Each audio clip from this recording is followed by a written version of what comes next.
2020. Today we have Mr. Swaroop Mohanty, CEO of Mirae Asset amongst us. He has over 25 years of experience in the mutual fund industry. In his current role, he has built Mirae Assets to an AUM of over 40,000 crores. Today, Mirae is among the top equity asset management houses in India, and their flagship scheme has just completed 10 years.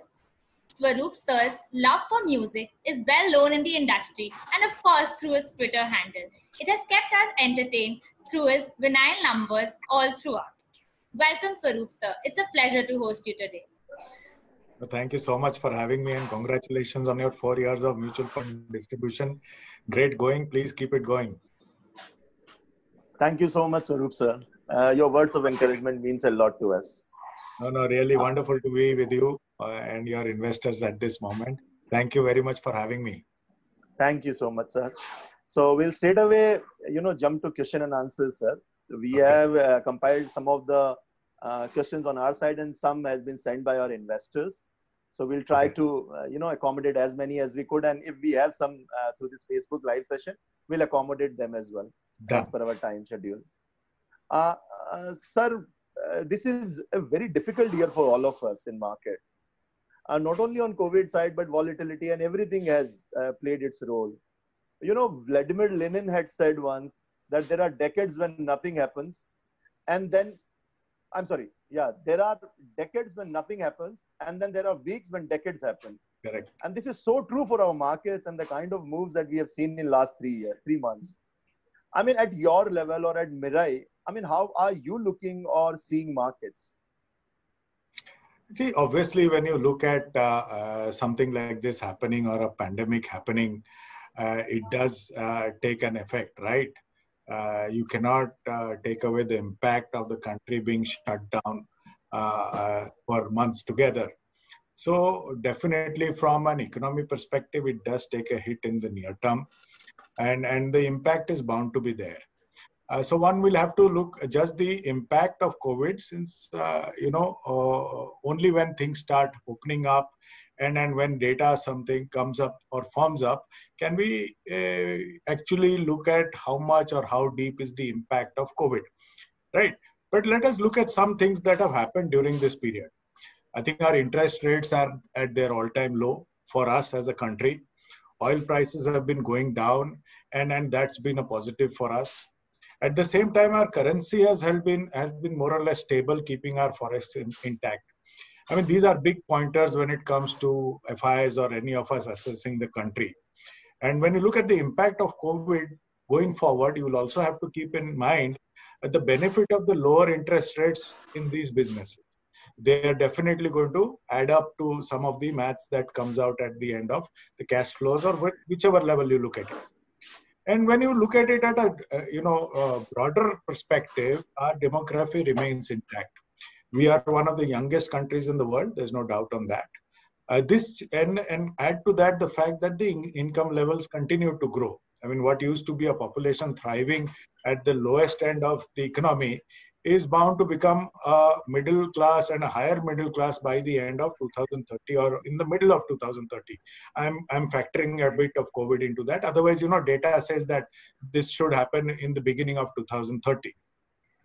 So when you combine all of that and you conclude that India has had a small setback due to COVID, we are set for stronger things at the end of it. One can debate on when India will become a 5 trillion economy, but one cannot debate whether it will become or not. Okay. The fact remains that most of this impact of this doubling of the economy will be felt in the capital markets. And that is what we feel there is a risk to investing and there is a risk to not investing. So at this moment, the risk to not investing is definitely higher than investing. Okay, I got it. And sir, how are you observing the Fed action which is happening right now? The kind of printing which we have seen, the kind of, if I have to take it this way, that Fed has made it possible that any other asset class other than equity, they have decimated it. The interest rates has been brought down to such a level that people will not choose to be a part of them. So has the situation come that you have no choice but to be a part of equity now? I think the opportunities are there on both sides. I mean, good that we are talking about Fed. Let's look at pre-COVID levels. Okay, pre-COVID levels, already there was more than 20 trillion already blocked in 0% or around that part in the globe. And at that point of time, our 10-year was 6.8. Today, the 10-year is what, 5.7 or 5.8. One of them has to be wrong, right? When we look at Indian investors, they say, "Arey, interest rate itna kam ho gaya." Where is 0? Where is 5.7? So even today, when you look at a duration kind of investing on the debt side, it still looks good to me on the horizon.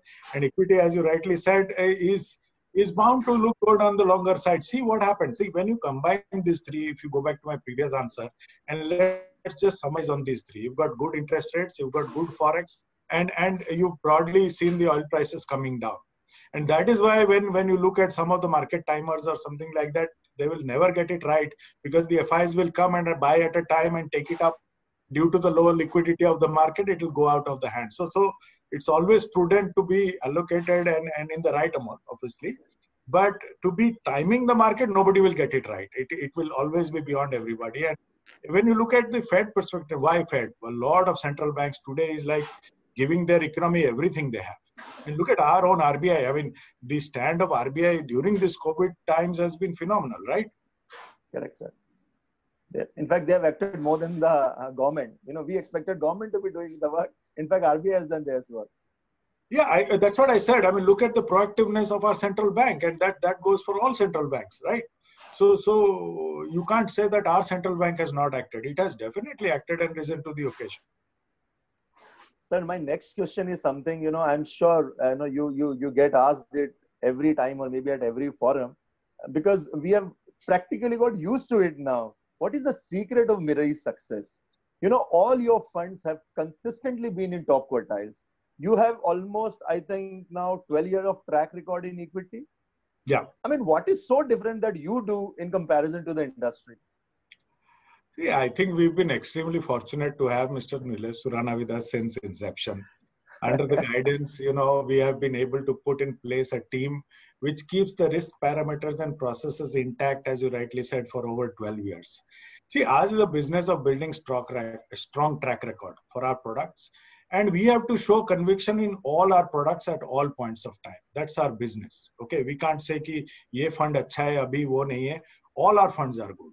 And that's how we have to show in front of you and your investors at all points of time. I think we've been able to do that due to the disciplined approach of the fund management team, and that they have demonstrated. Yes, 12 years is probably the beginning of a good track record. Internally, we feel first we have to complete 15 years.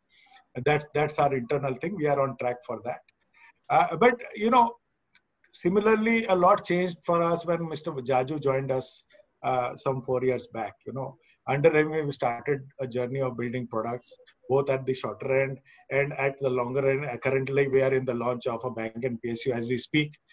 We've also completed 3 years of track record in the dynamic bond fund. So that sort of gives us this comfort of coming and telling you, yes, we are beginning to look good on the longer end.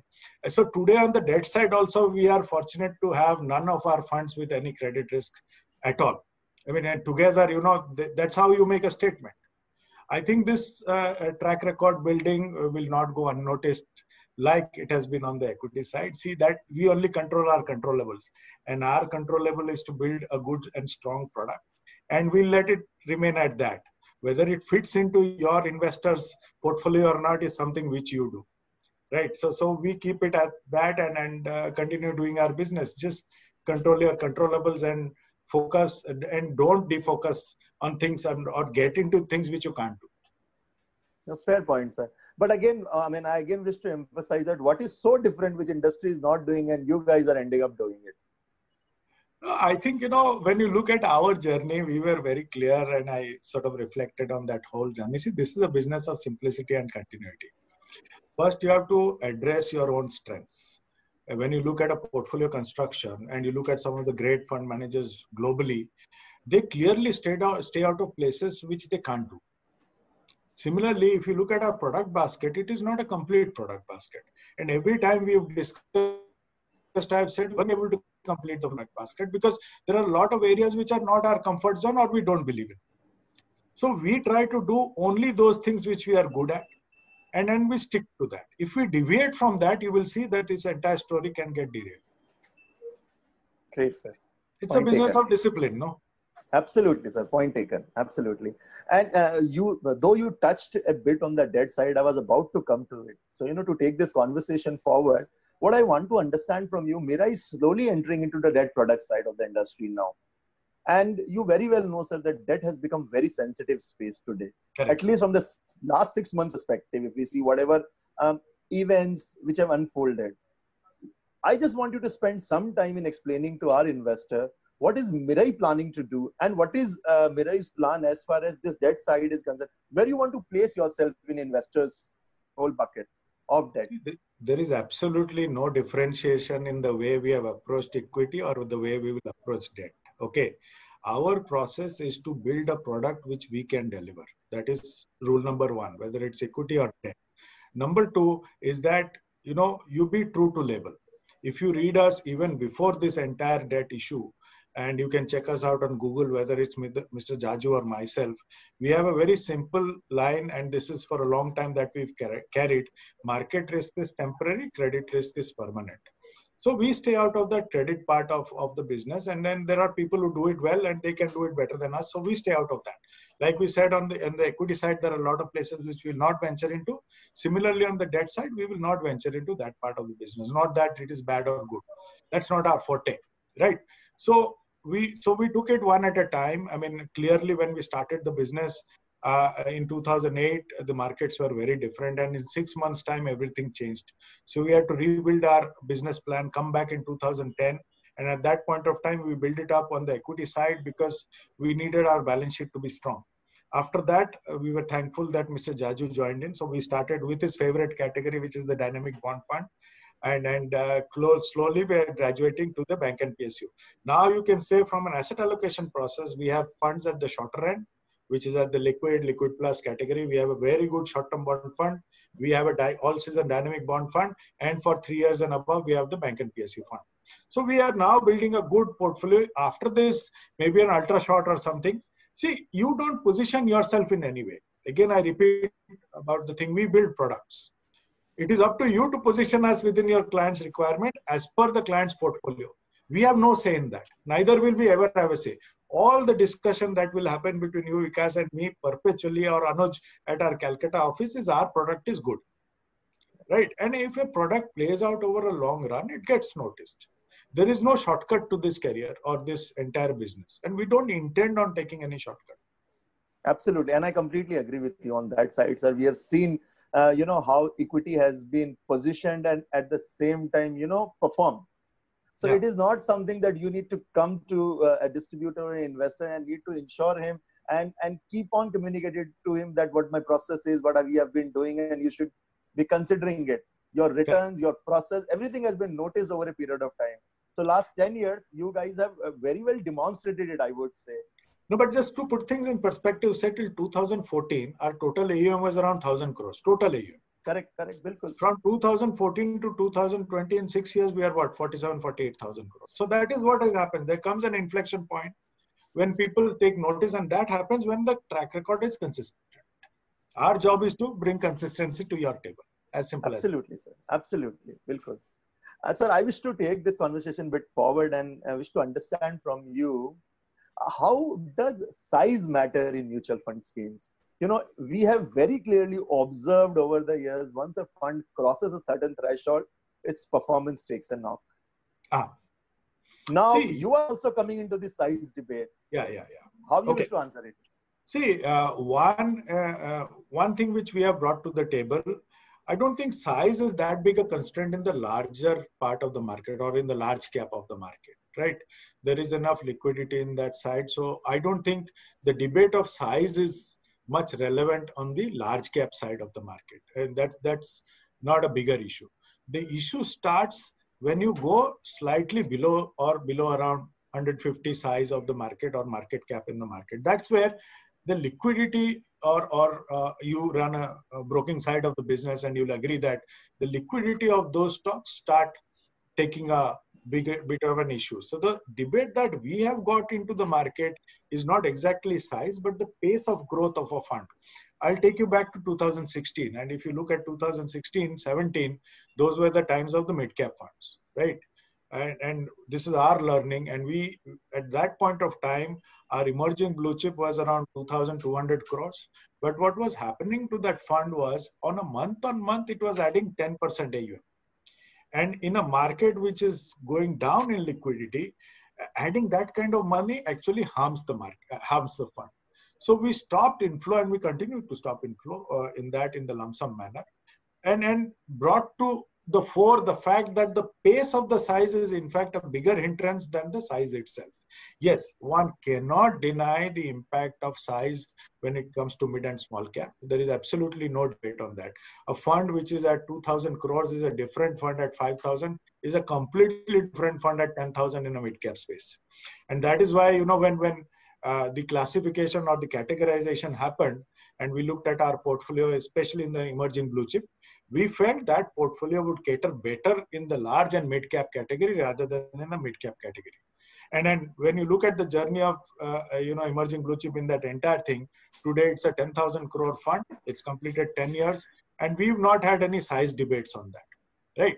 So yes, I do agree that size is a factor which cannot be denied, but size is a bigger factor when it comes to areas where liquidity is an issue. But more important is the pace of growth of the fund. See, just to give another example, suppose we like, say, 38, 39 mid-cap stocks. Just for example, we like, say, 40, 41. That's our portfolio. We should take in as much money that this 40, 41 stocks can absorb. Once you start taking more money, then you start going to a 42nd fund stock which you don't like. And that is where the problem starts.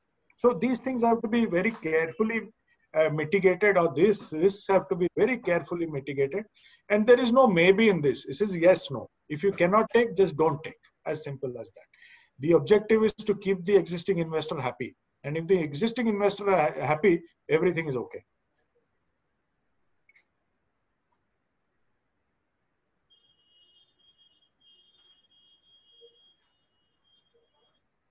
Some internet problem. Sir, can you hear me? Yeah, I can hear you. Okay, perfect.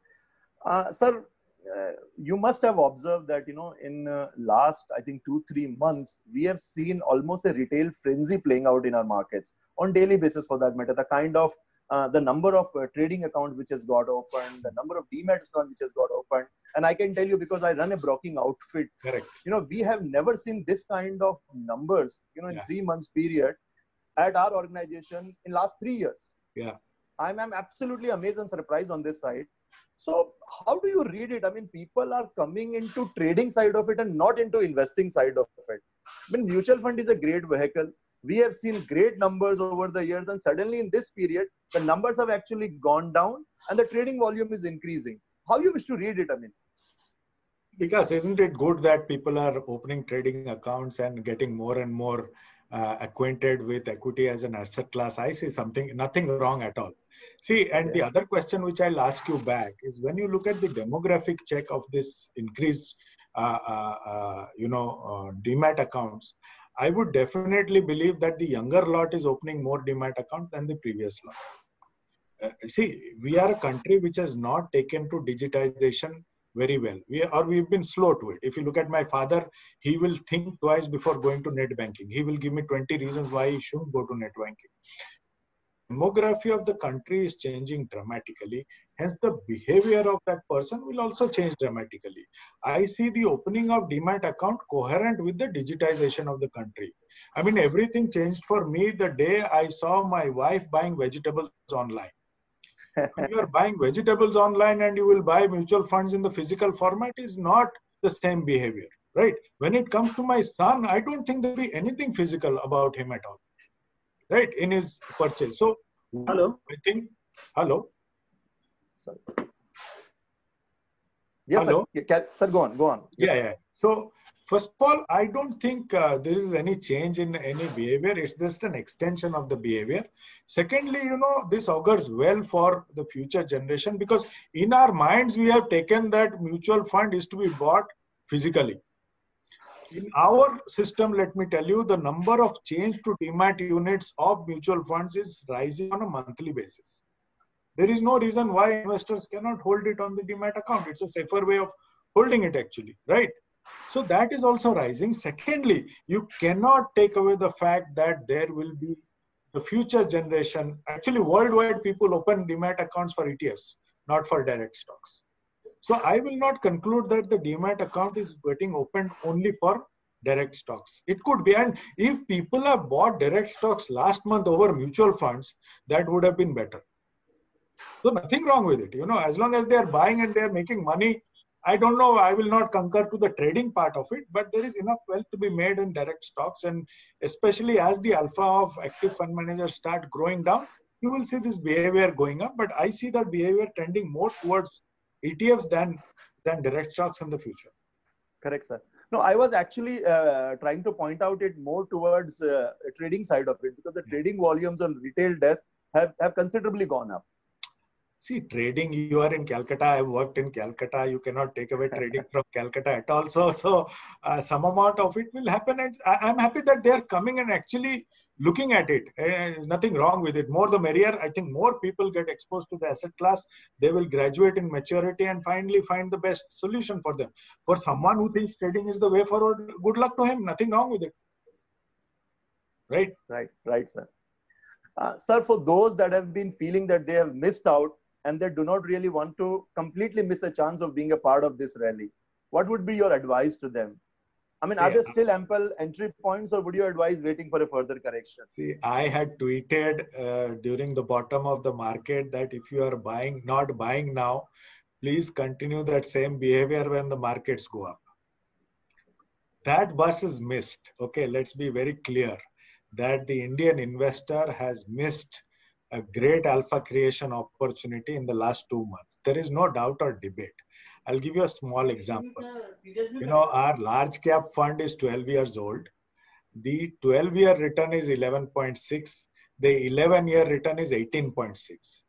Because the 11-year return is April 2008, 2009. That is when the market has tanked. That is the kind of, I'm not saying it will be 7-8%, but at least some percentage has been missed already. There is no doubt or debate. And this is what happens when you try to time the market or your return chasers. You have to change to a composite asset allocation process and find a reason for that particular product to be in that portfolio. If you're going to chase returns, invariably you will land up in this position. And look at what is happening now. Since people did not participate in the bottom, they feel this is a peak. We are seeing more redemptions. They were wrong then, they are wrong now. The NAVs will not stop after you redeem. They will continue their journey. Yes. So if you feel you know the markets, then I would definitely urge them to open demat accounts and trade or buy directly in the stocks. If you don't, then hire a good fund manager. That's the logical way of going at it. And let him bother whether this is a high time in the market or low time in the market. Why are we bothering? Right, sir. And sir, do you think the way forward for equity investor will be volatile? Or do you think that economy and market will continue to surprise us? No, why equity? Let us look at all asset classes. That's the beauty. Okay. There is no thumb rule anymore for any asset class. You cannot say for sure कि एक घर ले लूंगा 5 साल में पैसा बनेगा या गोल्ड में ना इतने दिन में पैसा बन जाता है. We just saw 7 years of equity returns washed away in 2 months. 3-4 साल गोल्ड कुछ नहीं हुआ था, 6 महीने में रिटर्न दे दिया for a long time. Real estate, which used to be the favorable asset class for every Indian, we know what's happened over the last 5-6 years, right? So that is why, this job now becomes a little more intricate going forward. And in some of us in the past, and I used to be a firm believer of a buy and hold sort of strategy, I don't think that will hold good going forward. We expect, and I've said this also earlier, if you look at India and some very important, criteria or periods in India started with, say, Maruti. The consumption boom started with Maruti. The digitization change happened with demonetization.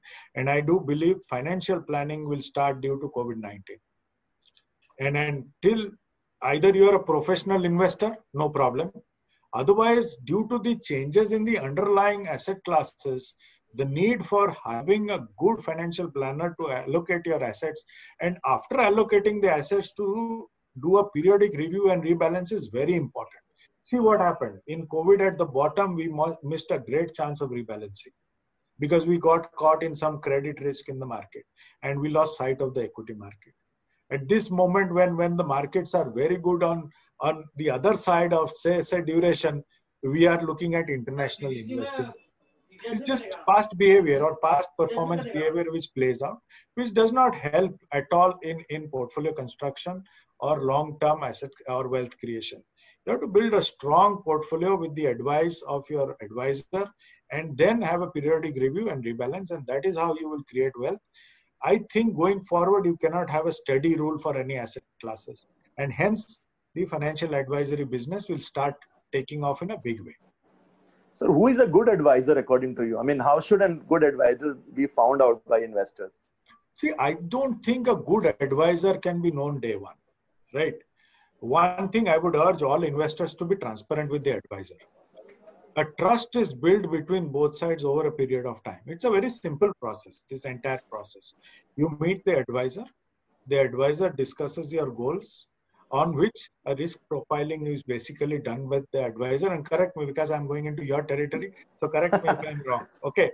So the goals are then discussed based on your risk profile and your cash flow. Some goals can be feasible, some goals may not be feasible. Based on the feasible goals, a financial plan is made. After that, the scheme selection happens. Typically what happens, the scheme selection comes first. I always ask people, do you have a favorite medicine? Having a favorite scheme is like having a favorite medicine without knowing why you are having that medicine, right? So based on your plan, a scheme selection happens. And then the bigger part of the financial planner comes in keeping the investor on track on that journey to the goal. See, the star of this entire process is the goal. The superstar is the person who takes the investor to the goal.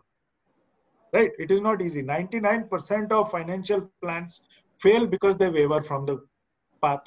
So a good financial planner, see, making the plan is no rocket science. One can go into the net and find a plan for himself or herself. But the bigger part, which according to me, a planner does, is keep the investor steady on the path. And the COVID-19 is a great period of how people have deviated from the paths. At a time when equity was brilliant, we saw redemptions. Yes. At a time when debt was brilliant or continues to be brilliant, we get one specific part of debt. There is no asset allocation in debt. Right? Suddenly gold, we are buying after the gold has risen. We are buying healthcare funds after we've seen a rally. So, who will away from these distractions? And the good financial planner is one who caters to each investor separately. There is no one plan. Right, sir. Sir, I would like you to spend some time talking about asset allocation. That has become very important, and in our each and every communication to investor, we emphasize a lot on that. Yeah, see, I think asset allocation is the most talked about yet least used concept. While we all know that this is key to wealth creation, honestly speaking, and I'm very sad to say this, we do not put it into practice. That's the reality. I can prove it by numbers also. What happens in the real world is actually trend buying. Products are bought. Whether one needs them or not is never considered. While if one builds a plan and then finds product which will fit into this plan, the investment experience can be definitely better. When we look at the trend of the flows, you will see that there are always emotions at play which are not typically rational. How else will you explain that people stayed away from equity last month? How else will you explain that debt investment is happening and a lot of people, typically happening in one or two categories. So there is a definite bias which stops people from asset allocation. Interestingly, you will see that, something which we have discussed in the past, the asset allocation trends have changed and it is difficult sticking to a path because the bottom or the underlying asset allocation trends have changed. So the key to future wealth creation is always asset allocation. 95% of the wealth comes from a good allocated plan, and 5% of the wealth comes from timing the market or any of that sort. even if I got the market right in say last month, but I didn't put enough money, I wouldn't be making more money. So that's what it boils down to. I think, like I said, I think COVID will be that catalyst to financial planning. And once that happens, we will see asset allocation being practiced much better in the country going forward, is my firm belief. So last question, on market, something related to market that I wish to ask you. What will be your take on American election? Whom are you betting on or expecting? See, elections are a very different ball game. I am betting on, I don't bet, but I do believe Trump will come back. That's my. Okay. And there's a different logic to it. There is this huge nationalism drive, which is worldwide, right or wrong, I'm nobody to comment. And that drive is there everywhere. So let's face it, there will be continuity, like there will be continuity in India. So next 5-7 minutes, I wish to spend in knowing you more for our investors. What makes you so humble, in all my interaction in my limited period of time that I have had with you or I have interacted with you, and anyone whom I have spoken about you, each and every person has got one feedback that Swaroop is the most humble and most approachable person in the industry. What makes you so humble? Well, thank you for saying that. Aisa to I don't agree or anything, but I'll tell you something about our work. Okay. I started working in 94, 95.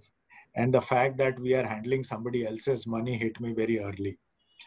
That my future lies in whether that person's money is kept well or not is a very humbling fact. Somebody trusts you with that money. And then that is a huge responsibility. Let's face it.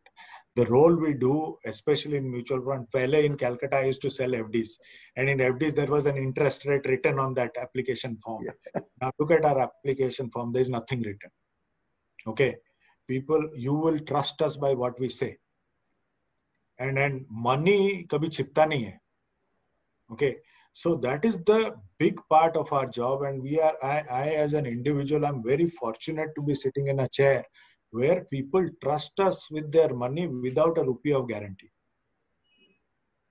Right? And I cannot be more fortunate than this. And handling money has changed everybody, at least me as an individual. And if you are not grounded in this trade, I've seen great talents not surviving in this market. So yes. It's somebody else's money at the end of the day. Please understand. And we are so fortunate that people trust us with that. And if you can take care of that, let's face it, everybody's in everybody's life, their money health is more important than their actual health. You can hide your health for some days and still not be okay, but paisa haath se jata hai na, aap raste pe aa jate ho. So that's the position that we have. And that's all I can say. So very fortunate to be in this job and this job profile. And if we can take care of that, the feedback that comes back from people is very, very humbling, I must say. True, sir. There is no doubt about it. And trust is the actually factor which is connecting us, with our investors. Or kya hai? Yes, if I can, and I meaning all of us who are in this trade, can just keep that trust going. Money is not a factor. Everybody has money. What can happen to all of us is phenomenal, right? No, absolutely. And sir, I'll share a small anecdote with you. The idea of starting this organization on a mutual fund side was somewhere developed on this concept only, because when we used to be visiting our investors, most of our clients were managed by large institutional, I would say, distribution fraternity friends. But there was a big deficit which they were always missing, which was always available on stock advisory side of ours. But since we were not a part of it, we started this with this fact in mind that we will try to do something different. And that's how, this transforming advisory through trust actually came into existence. And look at your journey, just 4 years, okay? And what has happened in 4 years is because you've kept that as forefront to your business. Ki nahi, apne ko trust banane ka hai. And that's key at the end of the day. I mean, there will be mistakes made by us, but if I can pick up the phone and tell you very honestly, because this is where we have faltered, but we'll make good. That transparency is very key, right? Absolutely, sir. And that is the only key to success, sir. I mean, in my limited period, I have learned, and we have seen people like you growing and reaching at this stage. It could not have happened otherwise. I mean, I don't know. That's some amount of luck, I would say. But I think what we do every day is what can happen tomorrow. So it's very important to keep your today very intact, I would say. So your love for music is well known, Ah. and we have pretty witnessed it, in this lockdown. I think that's been a blessing to people like us who actually did not know this side of yours. Any special or any favorite music of yours you could share with us today? Music is such a vast sort of thing that jitna bolu utna kam hai. But let me tell you, most of my music is sourced still from Kolkata. From Lenin Sarani to Free School Street is where I go hunting for my records, and I get most of them there. So whenever I tour Calcutta, my colleague Anuj is also on this call. He will tell me that he'll know that I'll vanish for an hour or two. So Calcutta is music at the end of the day, and good food, obviously. So yeah, I mean, I've been fortunate to have been born in a family where from my grandfather to my father to me, and I'm happy that my son, my wife, all listen to music. So it's like that, and I keep on saying that music is my therapist. So it's been good, but yeah, I mean, I listen to a lot of Bengali music too. For all that, yes, some of the Bangla bands are just mind blowing, and I've been very fortunate to listen to some of them when I was in Calcutta. I spent a lot of part of my career working in Calcutta.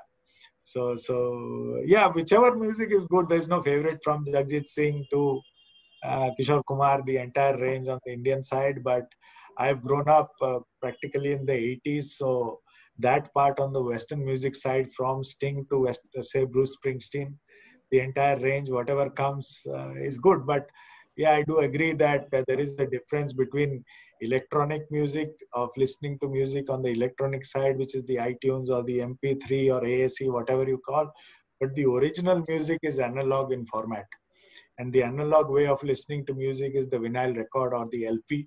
So I listen to most of my music on LPs, and I still do. I inherited my grandfather's, my father, though my father is there in Bhubaneswar, he has his own collection, but I've stolen most of it. So the three generations are good.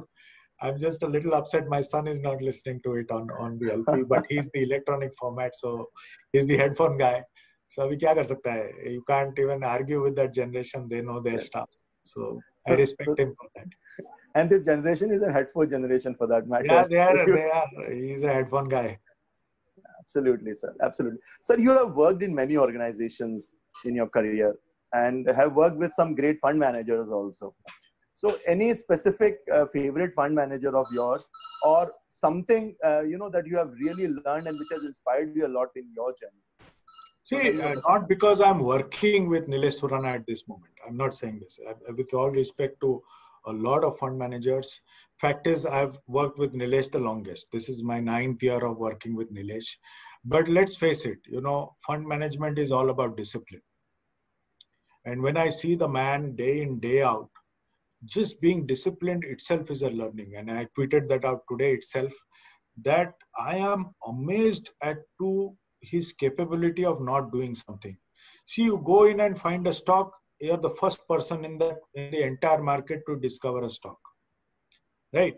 Now, suppose the portfolio allocation is say X. Let's just for discussion's sake, the portfolio you've allocated, 4.5% of the portfolio is this stock.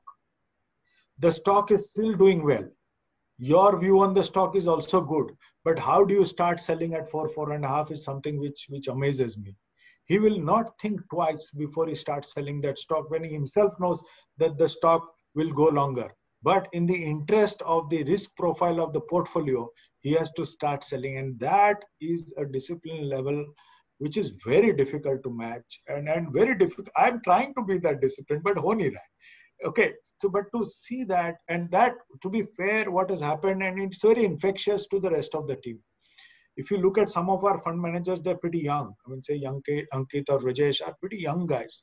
And for them to also grow into that discipline is also a great thing to see. Not only is he able to do that within himself, but to build that as a culture within the team is phenomenal. So my learnings from Nilesh and his ability to sort of break down things to a simple level have been learning for the last 9 years and counting in Mirae Asset. Yes, he's definitely my favorite equity fund manager, no doubt. Though, as you rightly said, I've worked with some very, very good fund managers in my life, but this is my longest sort of stint. And what I've learned from Nilesh as a person also is unbelievable.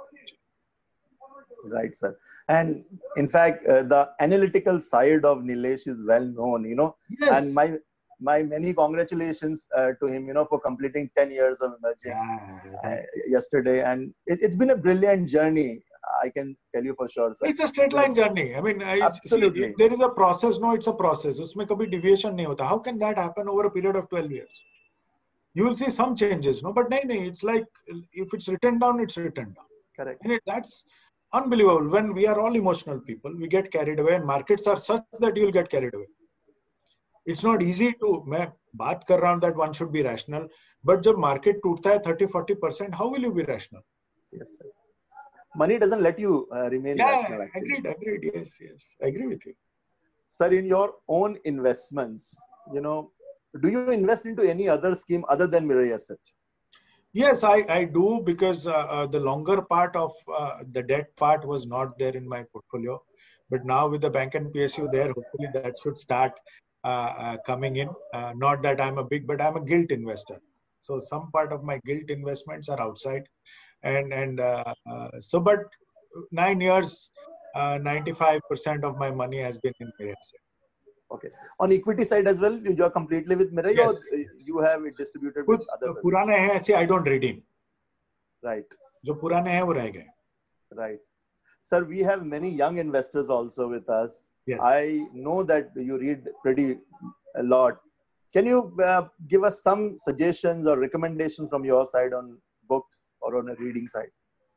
See, unfortunately, a lot of my reading has now gone to the internet, and they've become shorter in this thing. But one book which I'd really like to tell everybody to read, and I've learned a lot from that book, is Mark Mobius' Passports to Profits. Okay, I'll tell you why I like that book. Is you are reading the thoughts of a fund manager, and a fund manager who at his peak, I don't know about the future, but at the peak used to discover countries as future investments. I'll give you a small thing. When you read that book, and it's always remained in my mind, see how simply fund managers look at it. He says, and he used to have his own private jet where he travels. That used to be given to him by Templeton. But whenever he lands at a country, think of this, okay? The time taken from the runway to the cab outside drives the bureaucracy of that country. Think about it. Okay. When he first goes to the country, he takes a local cab. He gets into that local cab and he asks that cab driver, how is life? The way the cab driver describes his life, he will conclude on the basic social pattern of the country. Then once he checks in the hotel, he goes to the nearest newspaper vendor and asks how is business. The business of the newspaper vendor, he will form a broad view on the economy. Can you think of the simplicity in that thought? And you think it in perspective, it's such a large way of looking. And he puts down some 100 points of how to invest, and they can be a Bible for all young investors. True, sir. I'll surely read it. Though I haven't read it or heard about it, but it's I've been fortunate to have a hand-signed book from him, and it was a highlight in my life meeting Mark Mobius himself personally, and very fortunate. Sir, what motivates you? I mean, see, I told you the whole thing that somebody else is trusting us with their money and their hard-earned money cannot be a bigger motivator than this. It cannot be. I mean, the fact that we've been fortunate to be sitting in such chairs, not many people get to be in these chairs. And if this does not motivate me, nothing else can. Sir, any thought leader who has influenced you or you follow? In India, there are many. I think I follow Uday Kotak very closely. I mean, I do believe he's somebody who knows tomorrow. His risk-taking is at a different level. He panics first. So you have to really understand that risk is the main thing in the business rather than anything else. And that's something I worked in Kotak for a long time. So I've followed that. I continue to follow him very, very meticulously.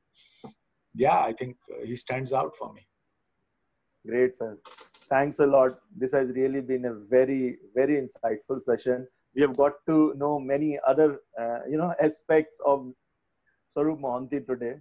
We have only known you as a CEO of Mirai Asset, and most of the discussion that we have had till date with you have always been in and around your schemes or on markets. Correct. But this has really been a bit different. Oh, my pleasure. Thank you for having me, Vikash. Wish you all the best, you and your entire team, your entire organization, more success going forward. Thank you so much, sir. Thank you for your kind words. It was really very nice to have you on this Perspective 2020. Thank you so much. Thank you. Bye. Take care, sir. Thank you.